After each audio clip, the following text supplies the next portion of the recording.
ჯარიმებზე იყო 2 დღის წინ რაღაცა თემა, ჩემი Facebook ფრენდები წერდნენ, რომ აი გავწურეთ, დავღალეთ პოლიცია ჯარიმების წერაში, კიდე ცოტას დარჩა. ანუ მე ბანკები დავღალეთ გადარიცხვებით. საჩივრებით ღლიან სასამართლოს. სასამართლო. აი მართლა თქვენ დეგენერატებო, ვისაც ეს მართალი გგონიათ. ჯერ რომ მე ვმუშაობდი ისე, რომ წამოვედი რა სასამართლო პრაქტიკიდან, მქონდა საქმეები, რომელიც 7 წლის წინ დაიწყო. 7 წლის საქმე მიმდინარეობდა და ეს მქონდა 5 წლიანი, 3 წლიანი საქმე არის ჩვეულებრივი. და ამათ გონიათ რომ ბევრ საჩივარს თუ დაწერენ, დაღლიან მურუსიძეს.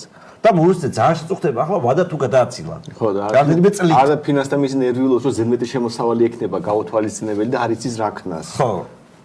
ტენდერს მოხდა. ჯარიმისთვის აგროვებენ ფულს, რომ ჯარიმა გადაიხადონ ბიუჯეტი, ხოცებს რომ ფული მიცენ, ამისთვის ფულს აგროვებენ გაჭირებული ხალხისგან.